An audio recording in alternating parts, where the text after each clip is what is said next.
Party ఎట్లుందన్న BRS party? బ్రహ్మాండంగా ఉంది party, BRS party. KCR గారు బయటికి రావట్లేదు, ఏదున్నా కేటీఆర్ హరీష్ రావు బయటికి వస్తున్నారని.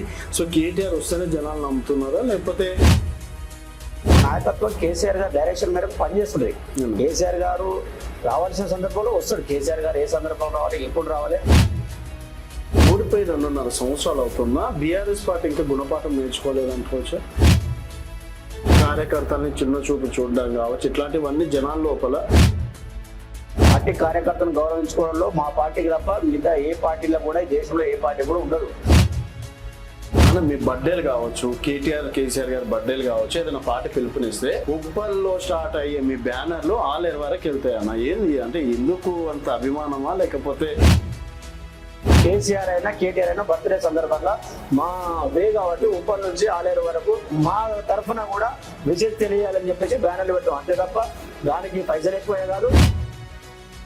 రేపు నాడు ఒకవేళ మీకు అవకాశం ఇస్తే సిద్ధంగా ఉన్నారా అన్న? మీరు అన్నట్టు రిజర్వేషన్లు మారి మనకు అనుకూలమైన రిజర్వేషన్ వచ్చినప్పుడు లీడర్ అంటే నలుగురిని తినిపేయాలి, నలుగురికి చేయాలి, వాళ్ళ బండ్ల పెట్రోల్ కొట్టించుకోవాలి, పెళ్లి చేసుకున్నా చనిపోయినా ఏదన్నా మనం ఉండాలి కదా, అయితేనే లీడర్ ఇప్పుడు ఉన్నటువంటి పరిస్థితులు. మరి బాలన్నకి అంత ఉందా అంటున్నాను. డబ్బులతోనే డబ్బులు పెట్టు ఇంకోటి చేస్తే లీడర్ కాదు.